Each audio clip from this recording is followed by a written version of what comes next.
Please ভাবি। ফুলি ফারহানের কাছে mic নিয়ে ওর কানে কানে বলল। তোমার সাথে বোঝাপড়া বাসায় গিয়ে করব ফারহান। ফারহানও মুচকি হেসে ফিসফিসিয়ে বলল। আপনার যা ইচ্ছে ভাবি। বলে সে স্টেজ থেকে নেমে গেল। ফুলি একটা দীর্ঘশ্বাস নিয়ে গান শুরু করলো। জীবন সাপাশিরে খেলে যায়, জীবন চোরাবালি হয়ে যায়, জীবন আরো গভীরে গিয়ে মুক্ত খুঁজে ফিরে যায়, গভীর তল খুঁজে পায় শক্তি ভরা কান্নায়, রূপলি বালি মেখে নদীর পাড়ে ভেঙে ঘরে মন ফিরে যায়, জীবন সাপ সিঁড়ি খেলে যায়, জীবন চোরাবালি হয়ে যায়। গান শেষ হতে চারিদিকে হই হই পড়ে গেল। সবাই বেশ প্রশংসা করলো ফুলির। এমন সময় ফরহাদ করিম চৌধুরী স্টেজে উঠে। বাহ, দেখছেন, আপনার আমার বৌমা কিন্তু সব দিক দিয়ে পরিপূর্ণ, কিন্তু আফসোস তাকে আমরা ধরে রাখতে পারবো না। সে আমাদের থেকে দূরে চলে যাবে। ফারাজকে সে ডিভোর্স দিতে চায়। এই কথা শোনার পর সবার মধ্যে কানাঘোষা শুরু হয়ে যায়। সবাই বলতে থাকে, সাইলেন্ট প্লিজ। আসল ঘটনা নিজেদের মধ্যে না বানিয়ে আমার বৌমার কাছে শুনুন। তুমি বলো বৌমা। ফুলি একটু চোখ বন্ধ করে বলতে শুরু করলো। ফারাজের সাথে আমার বিয়ে হয়েছে এইটা ঠিক, কিন্তু ওর স্মৃতি নেই, তাই ওর বা আমাদের ভালোবাসার কিছু মনে করতে পারছে না। ওর ভালোবাসা এখন নেহা ম্যাডাম, তাই আমি ওনাদের মধ্যে ঢুকতে চাই না। নিজের স্বামীর ভালো সব গ্রামের মেয়েরাই চায়, আমিও চাই, তাই আমি নিজেই তালাক দিব ওনাকে। বলে একবার ফারাজের দিকে তাকালো। তার কোনো ভাবান্তর নেই, সে নিজের মতন করে আছে। ফুলি মুচকি হেসে বলল। আশা করি আপনাদের আর কিছু জানার নেই, আমি আসছি। বলেই ফুলি চলে গেল। পিছন পিছন ফারহানও গেল। এদিকে রাজীব হালদার স্টেজে উঠলেন। উনি তো বন্ধুরা, আমার প্রিয় বন্ধু কম ভাইয়ের বড় ছেলে ফারাজ করিম চৌধুরীর সাথে আমার মেয়ে নেহার এঙ্গেজমেন্ট ডেট আজকে ফিক্সড হয়েছে, সেটা জানানোর জন্য আসলে এই পার্টি রাখা। আপনারা ভুল ভাবছেন, ফুলির সমস্ত দায়িত্ব আমরা নিব। সারা জীবনের ওর ভরণ পোষণের দায়িত্ব আমাদের, আর বাকি রইল এঙ্গেজমেন্টের কথা। ওরা দুজন দুজনকে ভালোবাসে, তাই কেউ কাউকে ছাড়তে চাইছে না। আবার কোনো বিপদ আসার আগে ওরা নিজেদেরকে এক করতে চায়, তাই নির্বাচনে ফলাফলের দিন আপাতত এঙ্গেজমেন্ট হবে, পরে বিয়ে কিন্তু সেটাও তাড়াতাড়ি হবে। মুচকি এসে বললেন। যেইভাবে আপনারা বিশ্বাস করে বললেন ও জিতবে, সেইভাবে আপনাদের সাথে আমিও আমার ছেলের কাজ দেখেছি। এতদিন আমি যেইভাবে সেবা করেছি, আমার ছেলে এই কিছুদিন তার চেয়ে বেশি সেবা করেছে জনগণের। জনগণ নিশ্চয়ই অকৃতজ্ঞ না, তাই আমি নিশ্চিতভাবেই বলছি আমার ছেলে জয়ী হবে। আমার বন্ধু ভীষণ সৎ একটা মানুষ, ও সবসময় মানুষের বিপদের কথা ভেবে আগে এগিয়ে যায়। আর নারায়ণগঞ্জ আমার জন্মভূমি, ওরও জন্মভূমি, তাই ও নিঃসন্দেহে সেবা করবে সর্বোচ্চটা দিয়ে। আচ্ছা, অনেক কথা হয়েছে, এবার আপনারা পার্টি এনজয় করুন। বলেই মিস্টার হালদার আর মিস্টার চৌধুরী নেমে গেলেন। ফরাজ, তুই একটু দাঁড়া, আমি আসছি। বলেই মিস্টার হালদার কোথাও একটা গেলেন। মিস্টার চৌধুরী আনমনে দাঁড়িয়ে কিছু একটা ভেবে যাচ্ছিলেন। মিসেস চৌধুরী আসলেন। কিছু ভাবছো? হ্যাঁ, ও তুমি কিছু বললে? কি ভাবছো এত? ফারাজ কই? জানো না? সত্যি মেয়েটার গান শুনে আজ আমার ওর কথা মনে পড়ছে। অনেক নিশ্চয়ই বড় হয়ে গেছো না আমাদের ঈশা? সেই ছোট দেখেছিলাম। বড় হয়ে গেছে, না জানি দেখতে কেমন হয়েছে। একবার যাবে?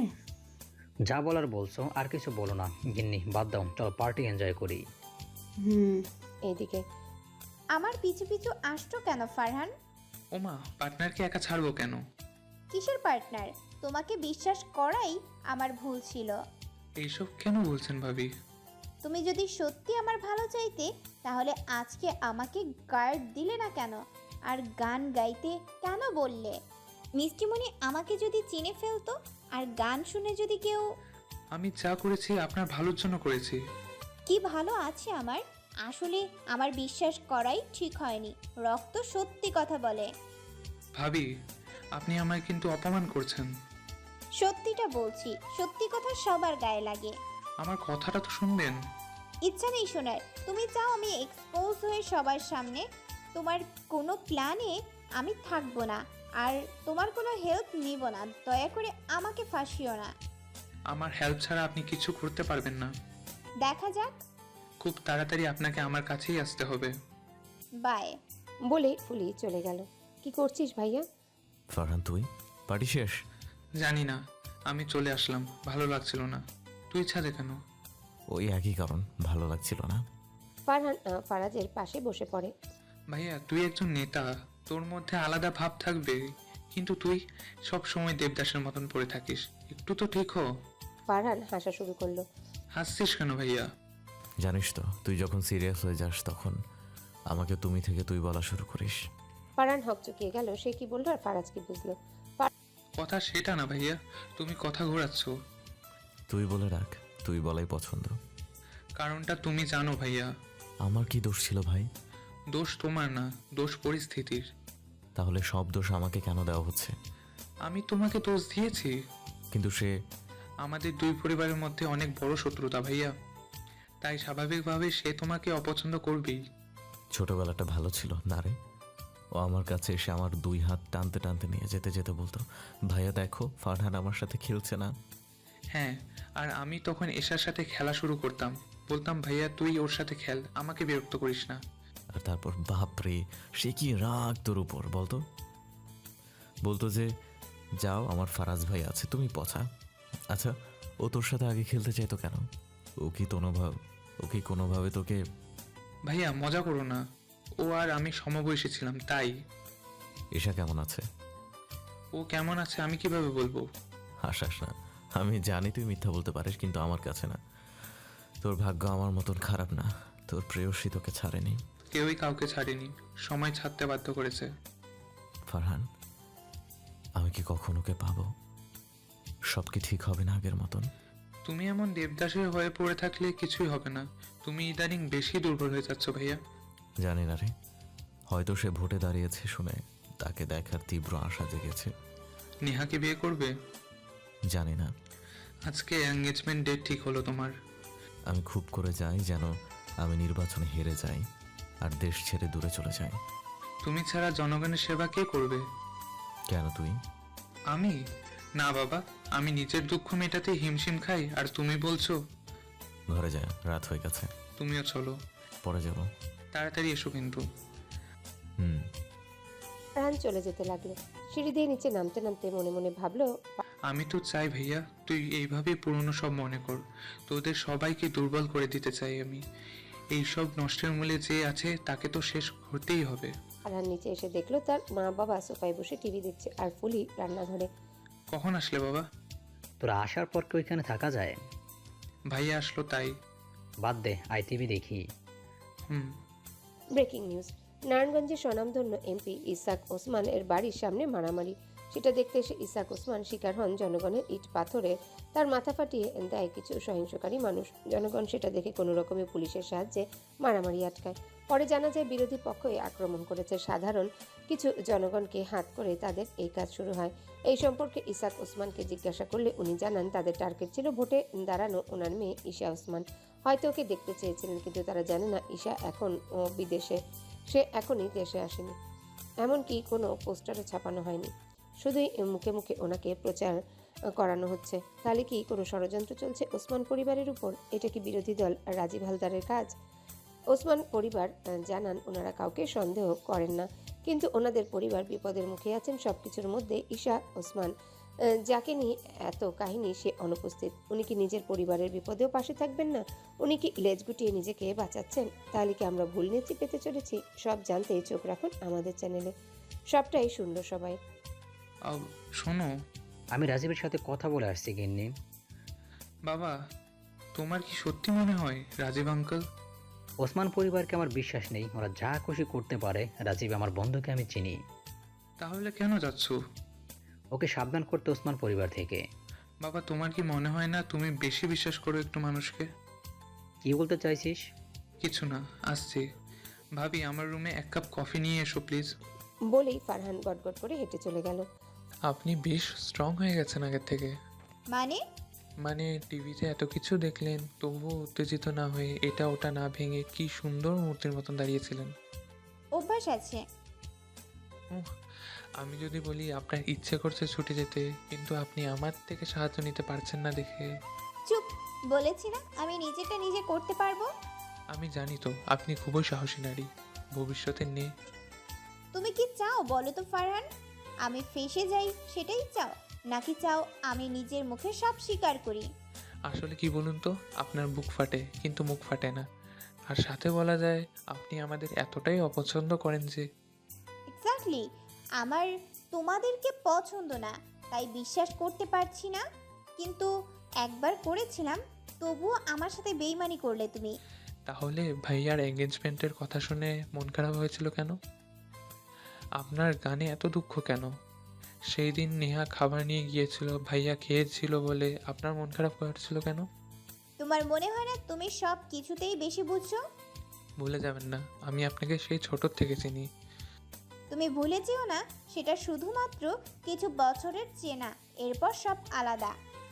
আমি চাই না আলাদা থাকতে, আমরাও তো হুম, আমরা সবাই অচেনা, একে অপরের শত্রু, আর শত্রু কখনোই আপন হতে পারে না। বাকি রইল তোমার ভাই, ও আমার কাছে শুধুমাত্র একটা গুটি।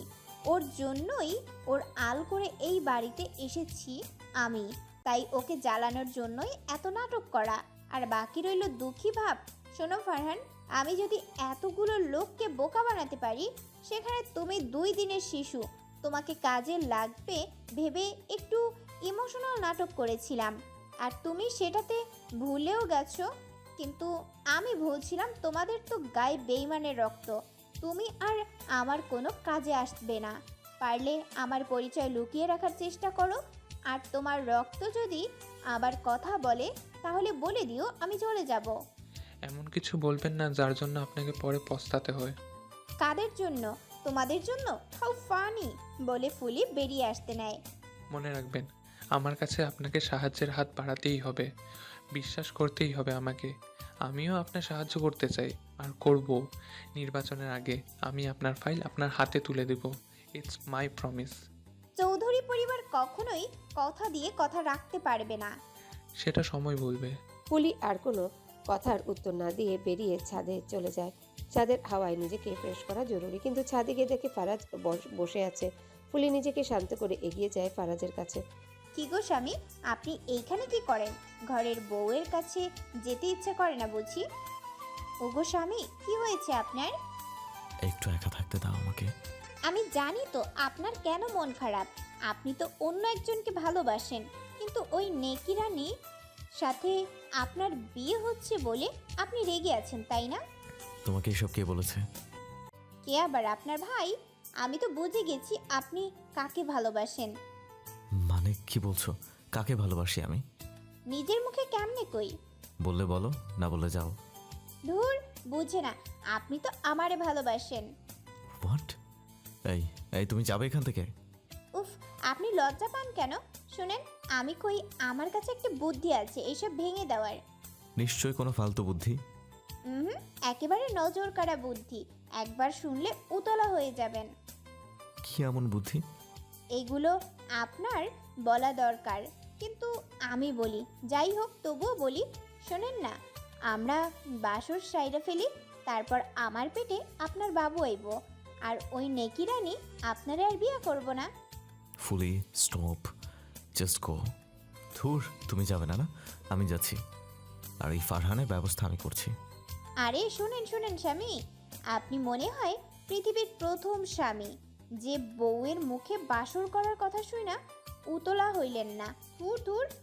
ফারাজ শুনেছে কিনা পুরোটাই জানা নেই। সে তোর আগে গজগজ করতে করতে গেল ফারহানের কাছে। এদিকে ফুলি হেসে লুটোপুটি খাচ্ছে। বাহ ফারাজ, তোমাকে জব্দ করা দেখি আমার বাঁ হাতের খেল হয়ে গেছে। বাসরের কথা শুনে স্বামী পালাতক, পেপারে ছাপানোর মতো ঘটনা। বলেই হাসতে লাগলো, কিন্তু কিছুক্ষণের মধ্যেই আবারও চুপ হয়ে গেল। এ কি করছিস তুই? তোর হাসা ঠিক না। রাজনীতির রক্ত বইছে তোর শরীরে, তোর হাসা মানা। তোর মধ্যে শুধু হিংস্রতা থাকবে, শুধু হিংস্রতা। এইদিকে ফারহান, ফারহান, কই তুই? উফ ভাইয়া, আসতে চিল্লাও, ঘরে আছি আমি। এই ছেলে, তুই ফুলিকে কি বলছিস? কি বলেছি? তুই বলেছিস আমি অন্য কাউকে ভালোবাসি? ফারহান বুঝলো ফুলি তার রাগ ঝাড়ছে ফারহানের নামে। এইসব বলে সে গ্লাসে পানি ঢালতে ঢালতে বলল, বলেছি তো। সে কি ভেবেছে জানিস? কি ভেবেছে? আমি ওকে ভালোবাসি। ওয়াও, ঠিকই তো বলেছে। স্বামী তার স্ত্রীকে ভালোবাসবে, এটাই তো সত্যি। আর তুইও তো বলতিস তুই তোর বউকে ভালোবাসবি। শাট আপ ফারহান, তুই বিশ্বাস করিস যে আমি ওকে বিয়ে করছি? হ্যাঁ, না আমি কাউকে বিয়ে করেছি, না আমি কাউকে ভালোবাসি। আচ্ছা, কিসের আচ্ছা? জানিস ও আরও কি বলেছে? ফারহান পানি খেতে খেতে বলল, বলেছে আমার ওর সাথে বাসর করে ওর পেটে বাচ্চা দেওয়া উচিত, তাহলে ওর আর আমার বিয়ে ভাঙবে না। বেচারা ফারহানের আর পানি খাওয়া হলো না। বিষমকে সব পানি নিচে ফেলে দিল আর কাশতে থাকলো। তোর আবার কি হলো? তোমার কি সেন্স নেই ভাইয়া? এইসব স্বামী স্ত্রীর কথা তুমি নিজের সিঙ্গেল ছোট ভাইকে বলছো? আরে তোরা দুইটাই পাগল। একটা ওগো স্বামী করে পাগল করে ফেলে, আর একটা স্বামী স্ত্রী বলে পাগল করছে। তোদের দুই পাগলকে ধরে তারপরে মাইট দেওয়া উচিত। ফারহান মিনমিনিয়ে সুরে বলল, তুই কার সাথে আমার বিয়ে দিতে চাইছিস জানলে সবার আগে তুই আমার খুন করতিস। বলতিস তোকে আমি কেন ওর সাথে বিয়ে দেবো। কিছু বলছিস? না তো ভাইয়া। আচ্ছা ভাইয়া, ঈশারও তো যথেষ্ট বয়স হয়েছে তাই না? মানে বিয়ের বয়স। হবেই তো। না মানে ও নিশ্চয়ই বিদেশ থেকে কাউকে ধরে আনবে না বিয়ের জন্য। যেদিন ও দেশে ফিরবে সেই দিন আনবে মনে হয়। দেখো। ফারহাজ হুট করে রেগে গেল, গিয়ে ফারহানের কলার চেপে ধরল। আর একবার এসব বললে তোকে মেরে ফেলবো আমি। ঈশা অন্য কারো হবে না, কখনো না। ও শুধু আমার। আরে ভাইয়া কি করছো? আর এইসব কি বলছো? মাত্র না তুমি বললে তুমি কাউকে ভালোবাসো না। ফারাজ এইবার কলা ছেড়ে দিল। ফারহান এর কিছু না বলে বেরিয়ে গেল। তোদের দুজনেরই একই অবস্থা। বুক ফাটবে কিন্তু মুখ ফাটবে না। চিন্তা করিস না, আমি প্রমাণ সমেত সব আগের মতন করে দেব। হ্যালো, চিন্তা করো না, সব ঠিক আছে। আর আমার সব মনে আছে। সবাই ঠিক আছে তো? আমি নিউজ দেখেছি, তুমি বললে আমি বেশ যাব না, রাখছি। ফোন রেখে দিল ফুলি। খুব কি দরকার হিংস্র হওয়ার, নির্দয় হওয়ার? আমি তো পারছি না, খুব কষ্ট হচ্ছে। ওরা কেন বুঝছে না আমার কষ্ট? আমি জানি ওরা আমাকে সেভ রাখতেই এত কিছু করছে, কিন্তু আমার যে খুব ইচ্ছা করছে ছুটে যেতে। ফুলের চোখ দিয়ে টুপ করে পানি পড়লো। তুই কোথায় দি? আমাকে কি তোর মনে পড়ে না? আমি অচল দেখে তুইও আমাকে দেখতে আসবি না? আমি কি এতই খারাপ? একটু দেখে জানাতি। আমার খুব কষ্ট হচ্ছে, জানিস বাবা খুব ব্যথা পেয়েছে। আমি দেখতে পাচ্ছি কিন্তু কিছু করতে পারছি না দি। আমার খুব বিজ্ঞানী হওয়ার ইচ্ছে ছিল রে, কিন্তু দেখ আমি আজ অচল দি। আমার কেন মনে হচ্ছে আমি খুব তাড়াতাড়ি মরে যাব। তুই আমাকে আসবি দেখতে শেষবারের মতন। আর বিরক্ত করব না, দেখিস আমি মরে গেলে আর কারো বোঝা হব না। কাউকে ব্যস্ত হতে হবে না আমার জন্য। খুব তাড়াতাড়ি চলে যাব আমি। তুই কি একবারও আসবি না দি? আসবো ভাই, আসবো। আমি চলে গেলাম দি, ভালো থাকিস। না, কোথায় যাচ্ছিস তুই? ফুলি দেখতে পাচ্ছে ছায়াটা ধীরে ধীরে মিলিয়ে যাচ্ছে, চলে যাচ্ছে ছায়াটা।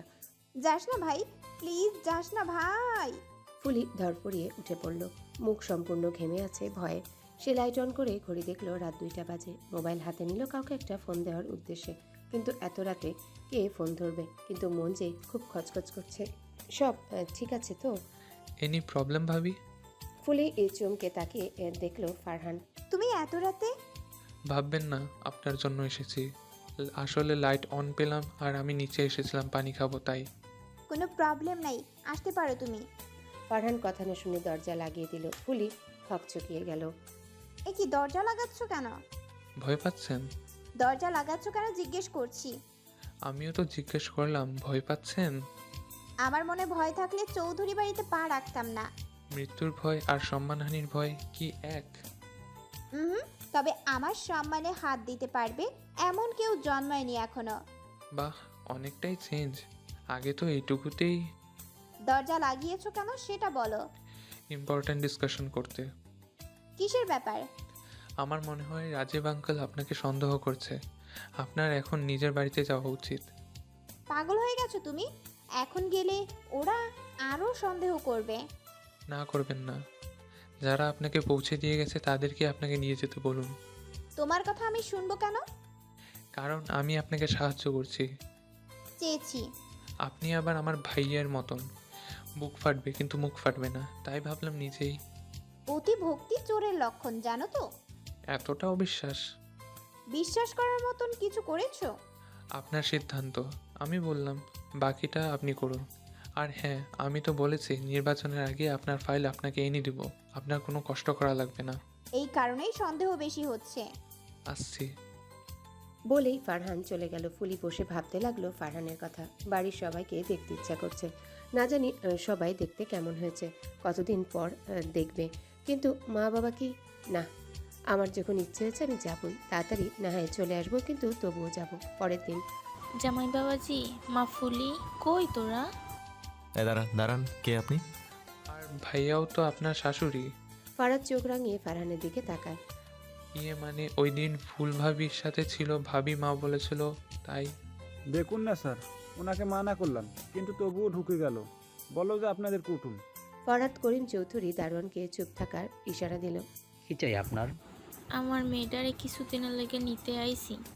ওর মামার শরীরটা ভালো না, ওরে দেখতে চাইছে। আম্মা, আম্মা গো, তুমি আইছো? কতদিন হইল তোমারে দেখি না। তোমারে কত মিস করছি জানো। আমার বাড়ির সবাই কেমন আছে? ভালো নাই রে মা, তোর মামা। কি হয়েছে মামার? সেটাই তো দেখবি, চল বাসায়। মা, তোর শাশুড়ির কাছে অনুমতি নেই, তোর স্বামীর কাছে অনুমতি নেই। যদি তোর স্বামী যাইতে চায়, ওরেও নিমো। না না না, আমি কোথাও যাব না। আপনি আপনার মেয়েকে নিয়ে যান, আর আনার দরকার নেই এখানে। কি বলছেন এইসব? মার সাথে মস্করা করেন কেন? আম্মা, তুমি কিছু ভাইবো না। শ্বশুরাব্বা? যাও, আর না আসলে খুশি হব। বলি উনি উঠে গেলেন। কি রে মা, তোরা কি এখনো? তুমি ছাড়ো তো এইসব। মা চলো ব্যাগ গুছাই। হ চল। ফুলি বেরিয়ে গেল নিজের বাড়ির উদ্দেশ্যে। ফুলি বের হতেই ফারহান কাউকে ফোন দিল। বেরিয়েছে, অনেক দিন আটকে রাখবে ওকে। চিন্তা করো না, সব কিছু আমার ভাবনা মতোই হবে। বেশ, রাখছি। ফারহান একটা ডেভিল স্মাইল দিয়ে চলে গেল। অনেকদিন হয়ে গেল ফুলি এই কয়েকদিন আর চৌধুরী বাড়ি আসেনি। আর নির্বাচনের আর 1 মাস বাকি দেখে চৌধুরী পরিবারও খুব ব্যস্ত হয়ে গেছে। ফুলির খোঁজ নেওয়ার প্রয়োজন কেউ মনে করেনি। কিন্তু ফারহান ফুলিকে ফোন দিয়ে বলেছে বাসায় চলে আসতে। এইটাই সময়। ফুলিও সেই হিসেবেই তৈরি হচ্ছে। ফুলি দাঁড়িয়ে ব্যাগ গুছাচ্ছে, আর তার পাশে দাঁড়িয়ে আছে মধ্যবয়সী নারী। তোর মনে হয় না তুই ফারহানকে বেশি বিশ্বাস করছিস? ভুলে যাস না, রক্ত কিন্তু কথা বলে। বিশ্বাস করে যদি ঠকি আর তার শেষ পরিণতি যদি মৃত্যু হয়, তাহলে তাই হোক, আমি মেনে নিব। এসব কি বলছিস তুই? তুই আমাদের গুটি, তোমাদের জিতার একটা গুটি। এসব কি বলছিস মা? ফুলি দীর্ঘ নিঃশ্বাস ফেলে পিছনে ঘুরে তাকালো। শুধু টাকা পয়সা দিয়ে বড় করে দিনের পর দিন একটা মানুষকে তার পরিবার থেকে দূরে করে আসলে কি সেটা ভালোবাসা বলে নাকি? স্বার্থপরতা একবার ভেবে দেখো। এভাবে কেন কথা বলছিস? দরজায় দাঁড়ানো এক মধ্যবয়সী পুরুষ বলে উঠল। তুই তো নিজে চেয়েছিলি প্রতিশোধ নিতে, নিজের ভাইয়ের প্রতিশোধ। হ্যাঁ চেয়েছি, তার জন্য নির্বাচনের লড়াই করে ছদ্মবেশ নিয়ে অন্যের বাড়িতে দিনের পর দিন থেকে অপমানিত হয়ে বা জমির কাগজ উদ্ধার করে আমি কিছু করতে চাইনি। তোমরা ভীষণ রকমের ধরিবাজ, নিজেরটা সবার আগে সাজিয়ে নিতে জানো। তা না জানলে নেতা হতে কি করে, তাই না? আসছি। বলেই ফুলি কাউকে কিছু বলতে না দিয়ে ব্যাগ নিয়ে বেরিয়ে পড়ল। মধ্যবয়সী পুরুষটা বলে উঠল। আমি কি খুব খারাপ এরিকা? স্বার্থপর আমি নিজের আপনজনকে স্বার্থের জন্য ব্যবহার করি, তোমারও কি তাই মনে হয়? এইভাবে বলো না, ও একদিন ঠিক বুঝবে। ওকে ভালো রাখার জন্যই দূরে সরানো। তাই যেন হয়। ফুলি নিচে নামতে নামতে পেছন থেকে একটা মেয়ে ওকে জড়িয়ে ধরল। ফুলি মুচকি এসে ওকে সামনে ঘুরিয়ে বলল, মন খারাপ? কবে আসবি? নির্বাচনের আগেই আর তো মাত্র কিছুদিন, হয়তো 15 দিন পরই আসবো। সাবধানে থাকিস। তুইও আর ভাইকে দেখে রাখিস। ফুলি বেরিয়ে গেল চৌধুরী বাড়ির উদ্দেশ্যে। এই যাওয়ায় শেষ যাওয়া হবে, এরপর হবে আসল খেলা, আসল চমক। ওই দেখো ভাইয়া ভাবি এসেছে। ফুলিকে দরজার কাছে দাঁড়িয়ে থাকতে দেখে ফারহান চিল্লিয়ে বলে উঠল। তো আমি কি করব? ফারহান কিছু বলবে তার আগেই ফুলি নিজের স্বভাবসুলভ দাঁত বের করা হাসি দিয়ে ফারাজের কাছে এসে নিজের পোটলা টেবিলে রেখে বলল, আসসালামু আলাইকুম স্বামী, কেমন আছেন আপনি? ক্ষমা করে দিন স্বামী, আসলে আপনার নম্বর নাই তাই কাউকে কিছু জানাতে পারি নাই। আসলে আমার মামা মারা গেছেন। বলেই ডুকরে কুমিরের কান্না কেঁদে দিল।